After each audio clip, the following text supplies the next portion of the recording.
Yo, what's going on then, guys? It's your boy Ben Gregson, or Dilemma YGO here, joined by Tim Cox. If you want to say hello and introduce yourself, that'd be fantastic. What's up, guys? I'm Tim Cox. I'm from the UK, as some of you may know. I've been playing Yu-Gi-Oh for a long time. Yeah. So we'll start the same way we did with the other ones. What are your accolades as a Yu-Gi-Oh player, my guy? Yeah, so I'm just doing like order, or like just like general sort of thing. Just go nuts. So I've got yeah. So I've got I was third at the LLDS in 2017, the like European one, like where it was like you had to qualify for it and stuff. It was like points in Europe. Second at YCS London, top 16 YCS London 2013. Top 82 YCS. Oh, top 16 YCS New Jersey in 2018. Top 82 YCS Knoxville in 2019. Top 82 Nats in 2015.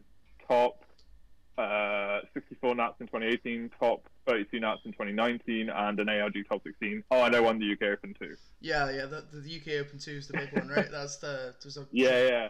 It's the biggest regional at the time, if I remember correctly. Yeah, it was the biggest regional in Europe at the time, and I think it still is the biggest UK one. That's crazy, man. That was with a Spiral, That's pretty right? cool. Yeah, that was in like the go second Spiral format, but I was choosing to go first and just full combo people. Yeah, that seemed like the correct thing to do. I was doing the same. Yeah. Obviously, I had some slightly different experiences at that event that we won't talk about. Traveling all the way down there to go X2. Oh, really? yeah, it's one of those, bro. Yeah. So we've got a couple of questions from the Discord. The first question from the Discord is, if you could bring any card back from on the ban list to one copy, what would it be? Bearing in mind, try and keep it as healthy as possible. We're not talking about bring back Pot of Greed, lol. Yeah. So like, part of me wants to say like Master Plan, but I think like the coolest one would be Grass. Like that Grass looks greener, just because I really like the 60 decks. Like I played them for a few regionals and stuff. Like when it was like after like the Spiral deck for a while. I just thought it was really cool that like the deck building of it was like super interesting, and that you had this like super powerful card with like this really like high variant. So I just thought it was really interesting. So probably Grass, I think. Yeah. It's like pretty fair as well as a card.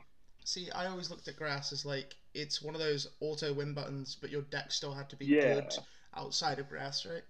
Exactly, right? And like it had like a fair few like reasonable counters. Like it getting asked was like pretty brutal. If you left armed and got asked on the left arm, that was brutal as well.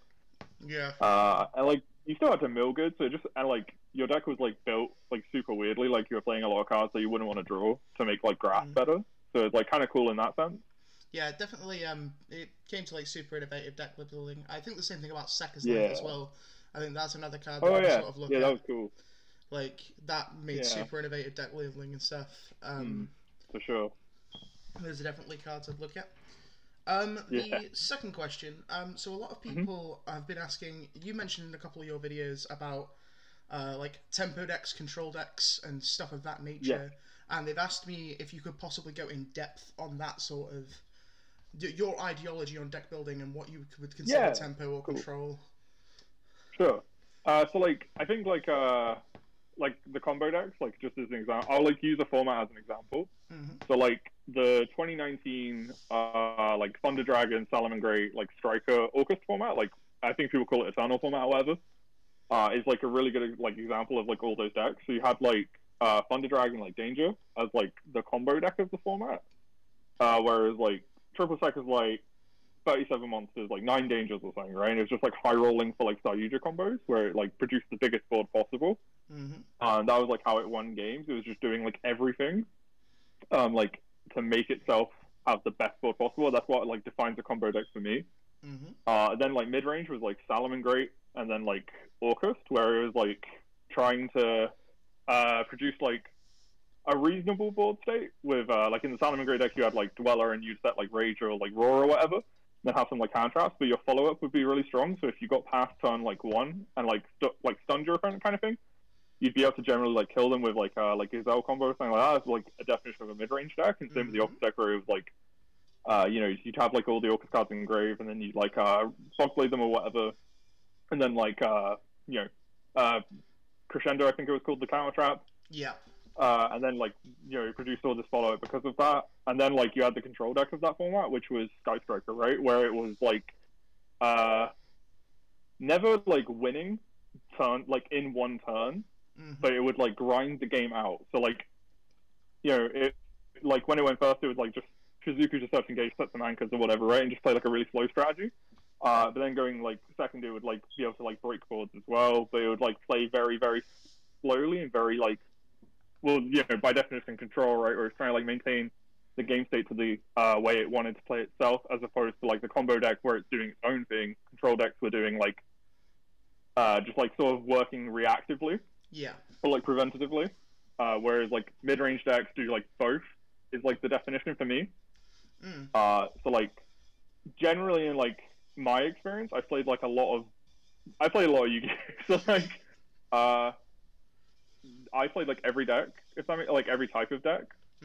And generally combo tends to go deeper in tournaments because it tends to get to like when you're in Top Cut that like so like how I like view it is like combo is more of a high roll for like getting into Top Cut, so like it's harder to get into Top Cut playing combo because you know, you're more prone to bricking, more prone to like losing the floodgates and stuff like that, right?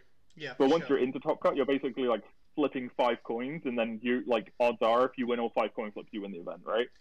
Once it gets to the knockout stage, and then like mid range is like very easy in Swiss because your deck is just very consistent, and it's doing what it wants to do like all the time. It's rewarding like really good technical play. Like you're getting rewarded on like deck building as well, like better like format calling and stuff like that. But then when you get to Top Cut, you're versing combo decks where the coin flip, if you just like lose it sometimes, you don't get there. And then like control. My general experience with control is like, I don't think I've ever talked about a control deck, but like I played them for events. It tends to be like you get like more punished by the coin flip aspect. Yeah, for sure. Where if your opponent just does like the whole combo, it's a lot harder to win than it would be with like a mid range deck. But generally, like control decks have their time in the sun. Like sometimes, like Striker won, you know, loads of events. Somehow, I still don't know how that deck won events compared to like Thunder Dragon or Salmon Great, but it did. So, like, you know what I mean? Like, I'm a Sky Striker player, so I kind of understand that concept. But I think like from a Sky Striker player's aspect, I think we have a lot more tools in the modern game in comparison to that format, where for sure. we have like tools like Mystic Mine and Droplet, which make the coin flip slightly less important. Like obviously it's as important as you make it out to be, but there's a lot more aspects of Yu-Gi-Oh! Right now with hand traps existing that are as powerful as the hand traps are, where the coin flip's still coin flip, but it's less of a coin flip than it should be.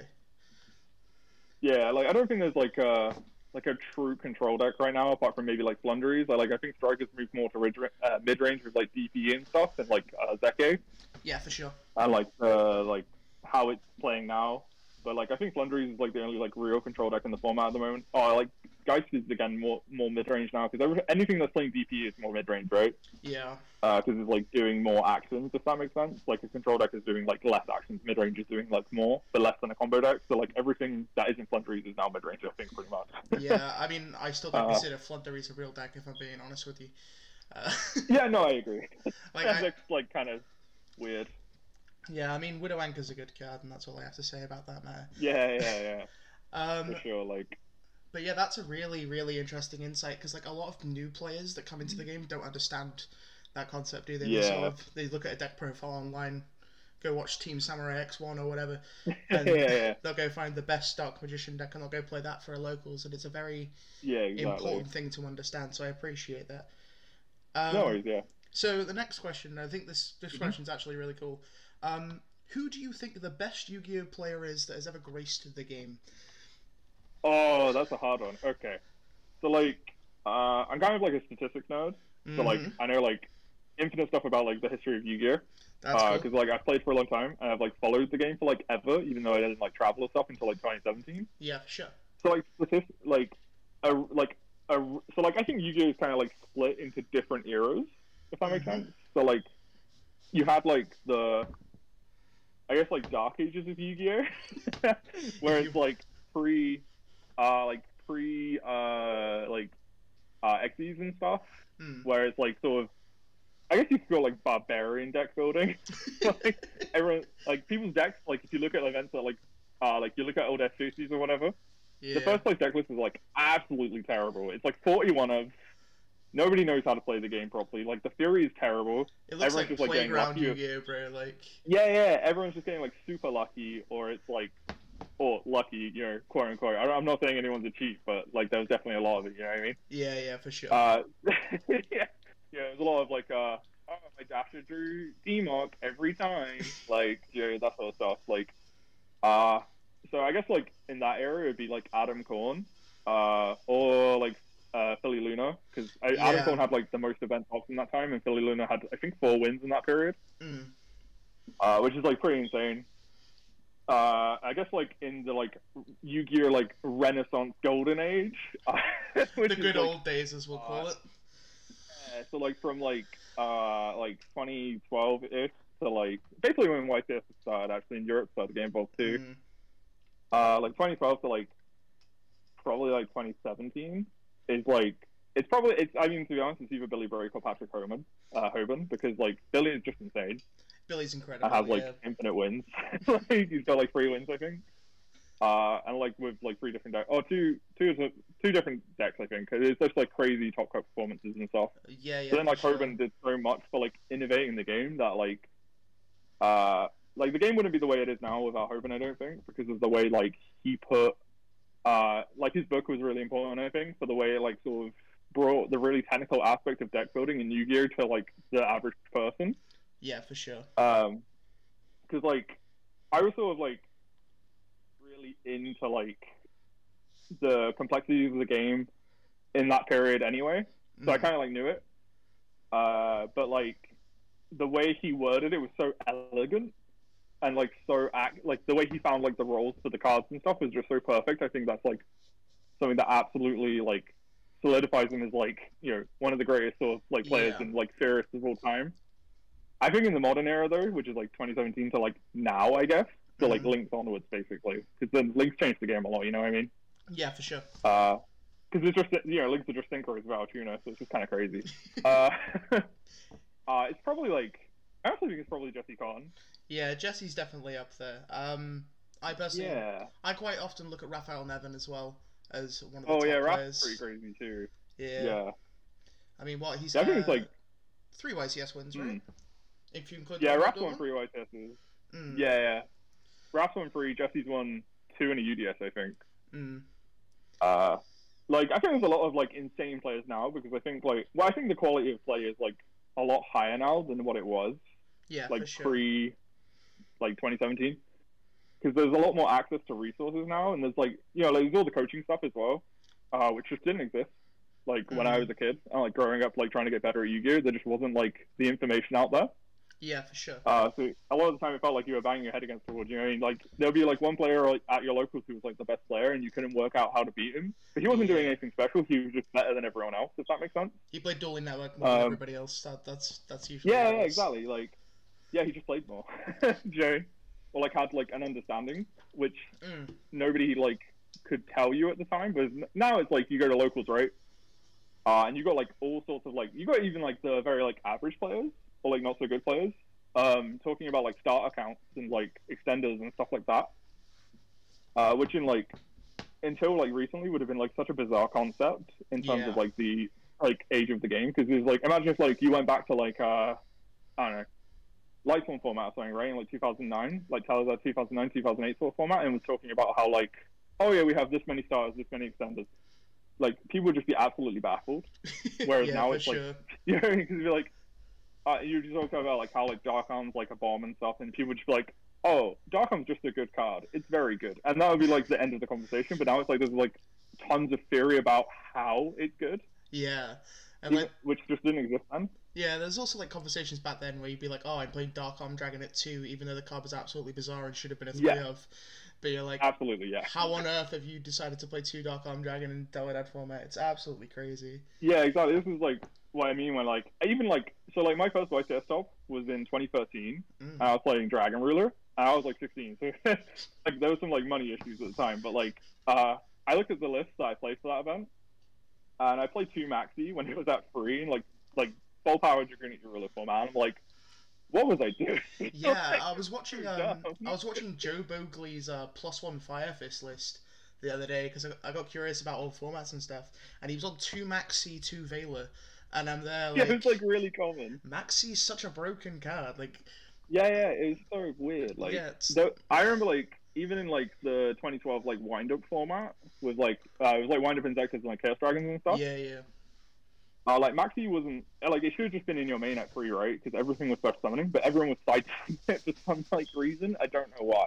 Yeah, there was the Insector list that played like Insect Imitation that like played it in the main deck because something spicy. Yeah. But, yeah, it's like one of the only lists that mained it for some reason. Everyone was like, "Oh, I don't play Veiler, I don't play Maxi. I just play a Gauze." It's like, why are you playing Gauze? Yeah, like Gauze was really good at the time. It's like, why are you not maxing into Gauze? That would have been way better.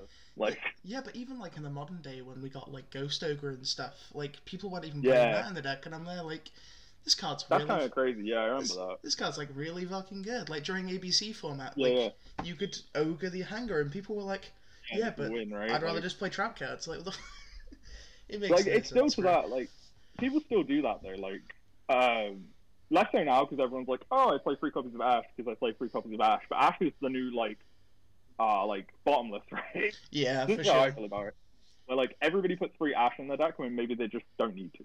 Like, do you know what I mean?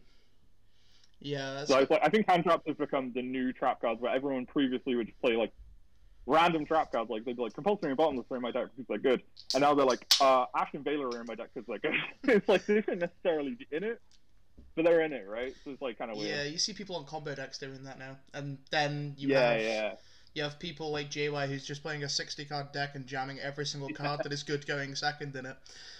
Which Mind Dark Gorilla Turbo. Yo, that best deck. Literally. I lost to it myself, so can confirm. Yeah, sorry. I don't know if you heard about that, but game 1 I opened 3 Fusion Destiny Dasher Celestial against him, like round 7 of Milksham. I was like, oh, you're right, bro, you've been at you don't want that. yeah. I got like 4 tops, it's that's fine. That's you don't want. Yeah, man. Yeah. So on to the next question while we're here. Mm-hmm. So with the current format, what would you list the current meta decks at in order of how fair they are? Not in like how good they are, but how fair they are. Okay. So I think like I've been saying it for a long time, like in like Facebook chats and like to friends and stuff. So I think Sword Soul is like the most fair deck ever. That deck is so average. Like it just feels like apart from Protos, it feels like so fair. Like so reasonable that your normal summon always has to get like through. Unless like you have like a handful of 10Us, but then your hand like deck is weird because you have a load of effectively guys that summon a vanilla, right? So it's kind of like stuff. So I think 10Us like the Sword Soul deck in general is like super fair. And then it's probably like Striker, because Striker's always really fair as well. Yeah, for sure. Unless they draw like Engage and stuff with like 3 spells and Grave, but like normal summon Ray is fair. That barely happens anymore.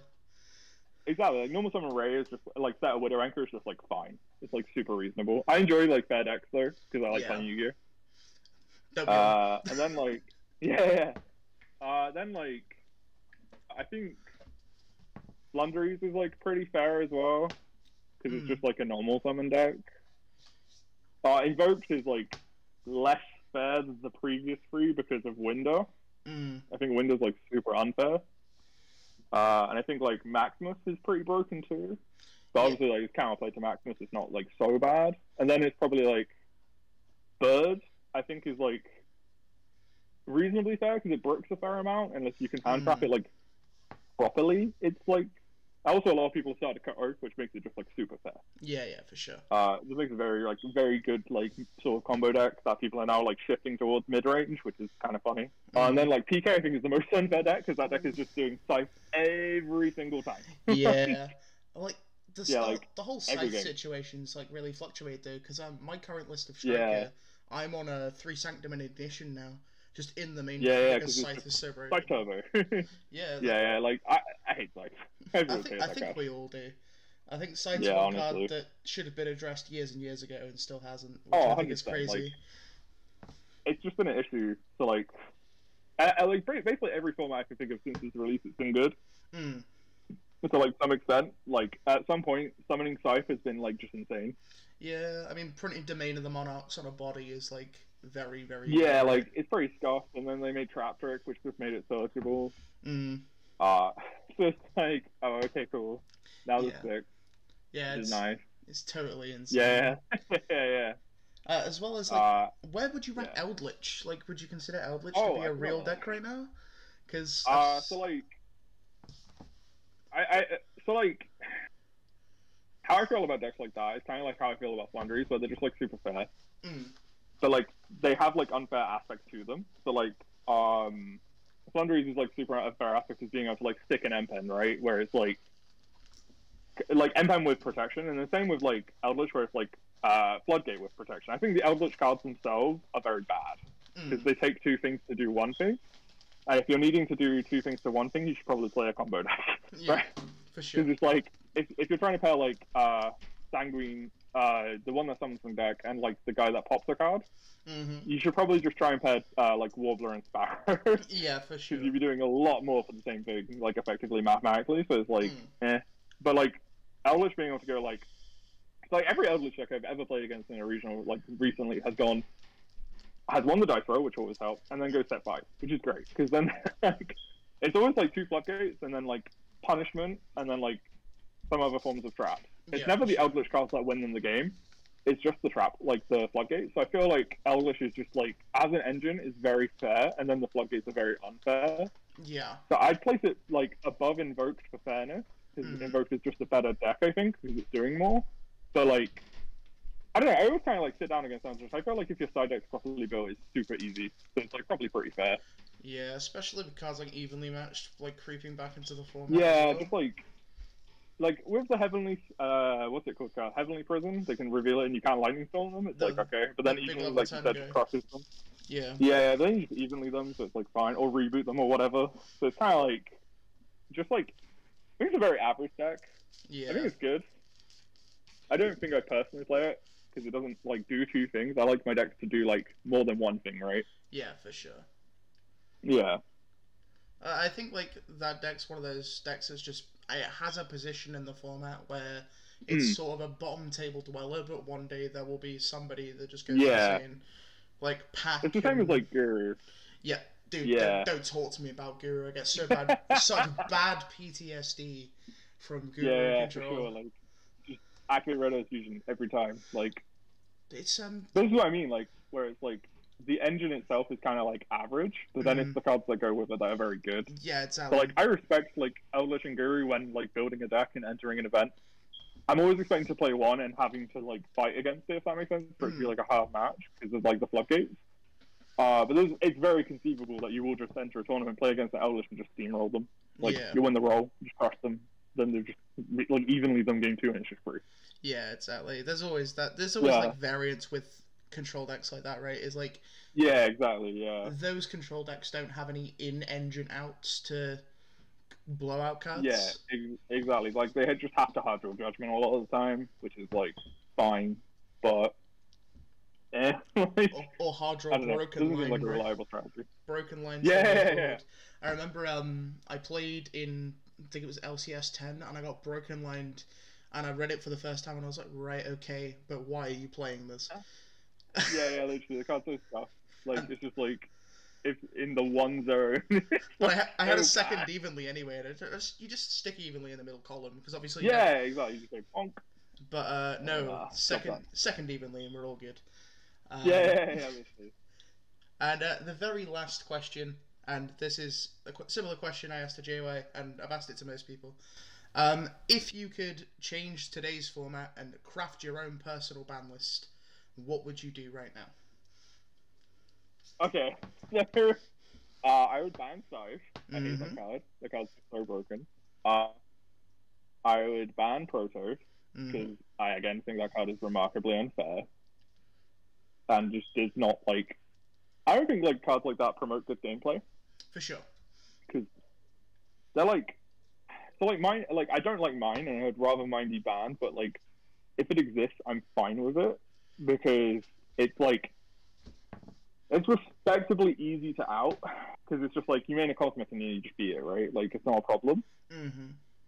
Whereas like Protoss and Scythe, with the way Scythe is currently, it's just like you need 2 outs to it, right? Yeah, for sure.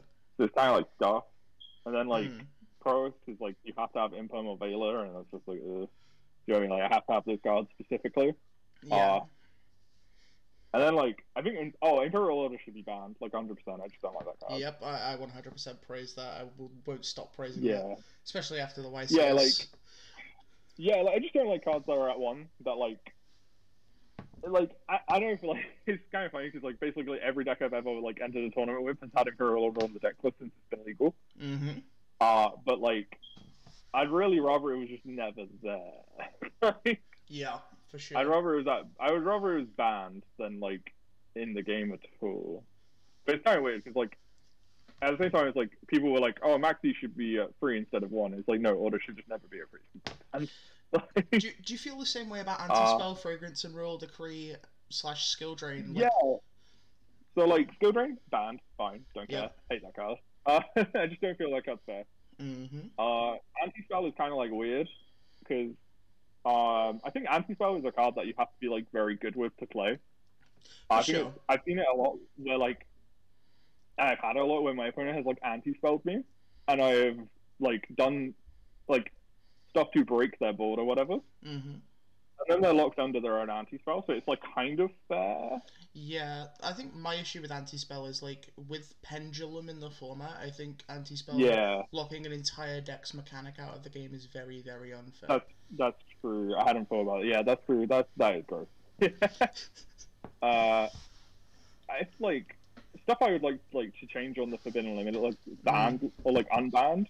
I'd like Grass to be unbanned, like I said. It's like the card. Fairy Tale Snow School, unban that. You can tell you and JY hang out. yeah, right. Like, I'd really like Brilliant Fusion to be at a higher number. I love Brilliant Fusion. Brilliant Fusion's one of my favorite same. Cards. It feels so fair. Like it feels broken, but it's fair at the same time. You just have to play a Garnet. Like literal Garnet, the card. It's like that's fine.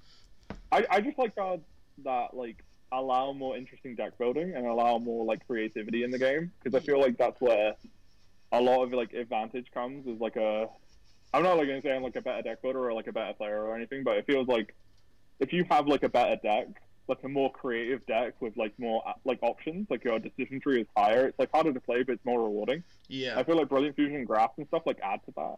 Yeah, for sure. Which I think is really cool. Because I've like played like every deck, and it always just feels like the decks I feel like I enjoy the most and perform the best with are like more interesting, if that makes sense. Yeah. I mean, I have a very similar thing. Like I played, I don't know if you ever saw on Zodiac, but I played the 60 card Zephyra. Oh yeah. Atlantean fucking pile of cards, right? Yeah. And literal pile. Yeah. That's one of those decks that I've like absolutely loved to play. Like the Karakuri engine was insane, and it was just how many ways can I get to Halka Fibrex? And that deck was really rewarding to play, right? Exactly. I like decks like that. Like that's fun. Like they make the game interesting because it's like, all right, like people, if you want to be technical, like True Draco is technically the best deck to ever exist because it's just like, it's like a really wild thing. I if you want to be technical and listen, I hate to hear that, bro. I've like discussed this before, and it's so ridiculous. But if you think about it, so like True Draco with Master Keys, if you put True Draco with like full power, right, into any format, it's technically the best deck. Because as like an inherent deck, it has like free Demise, free Duality, and now it would have like free Prosperity, free like Extrav as well. And like prior to its release, like normal summon Masterpiece is just insane at all points, but it's like the floodgates are just so broken. So like you could put it in any format, and it's like one of the best decks, if not the best deck, to like play, because it's so simple and so easy to perform with. And at no point is like flipping skill drain like ever bad. Yeah, for sure. Like the Monarch's Erect is a good card. Yeah, exactly. So like I played True Draco for like a string of regionals, and I topped like every one, and it felt like I like just refer to it as like top in a box, because like I open my deck box and I top the event. That's like, every time, because it was so broken. It's just like because it's just like you learn the mirror, and then everything else you just have to like put the cards in order, right? And that's literally how it felt. You win the roll, you just set cards, pass, summon a True Draco monster, and you win. Like your opponent just really struggles to beat you. I feel like that is like one of the like problems with Yu-Gi-Oh! Sometimes is like a deck like that is like just so broken inherently if that makes sense. Like everything else around it feels like terrible. Yeah, for sure. So like that format in particular, where True Draco was the best, apart from like the Pendulum deck, felt like really bad because there wasn't very much creativity going on around it. And I feel like the modern equivalent is like, because obviously True Draco now like would suck, right? Obviously, but if you put Masterpiece in it, it'd probably be really good again. Yeah. That's kind of like disgusting. Is like a card like Masterpiece just warps the format. We don't really have like a current example, I don't think, but like there might be one. I'm just not thinking of it. But like, there's main deck cards that warp side decks and stuff, right? Like we said with Scythe. Obviously, Scythe isn't on the same power level as Masterpiece, but it's a very similar situation, right? It warps people's side decks and main decks, which Masterpiece did as well. Yeah, exactly. Right? Yeah. So like, yeah, to like sum up the like True Draco is the best deck that's ever existed sort of thing. Is like you can always look at your 40 cards and they will always do what you want to do. Like they will always be. You can enter like with just a 40 card main deck of True Draco to an event, and you will most likely beat like 90% of the room. Because just sticking a Masterpiece is broken. And like there is examples in Yu-Gi-Oh! Of that where it's like Towers Turbo is the same sort of thing, where that deck was just outright the best deck for that like event / format. Until people like massively overboarded for it, right? It was the same as True Draco, where the deck was insane, and then people like brought in like a lot of main deck MSTs and stuff like that, and then it kind of sucked. Yeah. But like in like a battle of decks trying to do what they like intended to do, game one, Draco is like insane. Yeah, Draco's definitely that deck. I can 100% get behind that. Yeah. I don't think there's like been a deck for a while that's kind of like the equivalent. I feel like maybe the equivalent now is like Bird actually. Because like in like a head-to-head battle of like engines, I feel like Bird is probably doing the most. Yeah, for sure. Yeah. I know I sound like I'm completely crazy talking about like how True Draco is the best deck in Yu-Gi-Oh, but like technically it is. Yeah. If you look at the individual cards. I'm 100% behind that. I think I'm more along the lines of I personally think Infernity was one of the best decks, if not the best deck ever to exist. Yeah, Infernity was crazy. That deck was wild. Yeah. So I got my first regional win with that deck, and oh really? Yeah, I played with a 13 card side deck. I only owned 2 Laval Chain. Nice. And the fact that break and barrier existed, and if you opened a way to play, you won the game, and that's just how it was. Exactly. That's what I mean, like about decks that just like, Infinity is another example of like if decks where like the format permits it, you can enter with the like same 40 cards per like every event, right? And you will always do well. Like that's like kind of it's fine in terms of a competitive perspective because like when I was playing the Draco deck, I was like, I'm gonna top, I'm gonna do this, I'm gonna do that with it, like really consistently, right? But I was also massively bored because it was like I'm just summoning Masterpiece and that's good enough. I didn't feel like it was creative. Whereas now in Yu-Gi-Oh, I think it's like, thankfully, it's becoming more creative again. Like there's a lot of like really interesting cards that have been released, which hopefully they don't ban. Like I know a lot of people want the Predator Plant banned, but I actually think that card is like really good for deck building. I really like Verte. I think Verte is along the same lines of like Grass and Sekka's Light. Yeah, I agree. It's one of those cards that exists, and as long as that card exists, it warps deck building, but in a good way. Like because like it gives every deck 2 options, right? Like, exactly, for sure. So nice, like. But that's kind of the thing, like. Oops, sorry. No, carry on, man. Yeah, yeah. So like decks that have more than one option are generally like more interesting. So like, I didn't play much like at this time, but it was like the 2020 like Needle Fiber stuff with like Jetson. That was really cool. I remember seeing that like. Thinking, this is awesome. Like that's so interesting. Yeah. Because it was like the Eldritch deck with it and stuff like that was really cool. But like, and the modern equivalent is like the Predator Plant. So like, I don't know, I'm saying modern. It's only like a year later. But like, yeah, for sure. Just like something I'm just gonna point out to like the people watching this is I ramble a lot. I go on like massive tangents.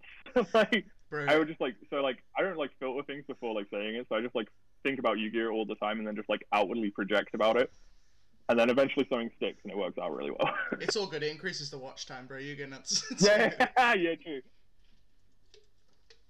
But yeah, like I totally get you. I talk about Yu-Gi-Oh all the time. Yeah, I mean I was playing during the Hulk Jet Synchron format, and like that format was really cool. You can do a similar thing now, and not a lot of people are onto it. So you know, Cupid Pitch, is it? Yeah.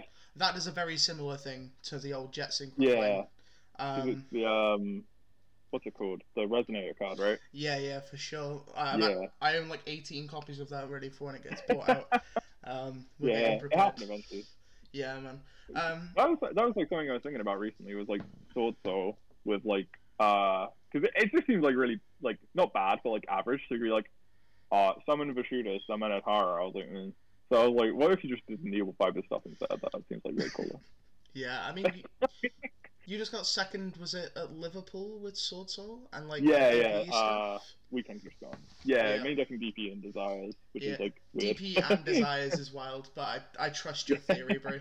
And if you want to hear more about Tim's theory, if you want to plug your YouTube channel, it's a decent segue. That would be great. DaGoatCards on YouTube. It's DaGoatCards. It's basically like it's also the same name as my like eBay and stuff like that. It's pretty. I'll leave links to both. You're all good. Oh, thank you. But yeah, you should definitely go check Tim out. I said the same thing in the video with JY. I'm super happy with like UK pro players getting into the scene, especially with YouTube and stuff. Like I've been watching guys like you and JY and Tom for years, and it's so nice to see people getting out there and really producing content for players like myself. Like I'm not a good player by any stretch of the imagination. I'm very average.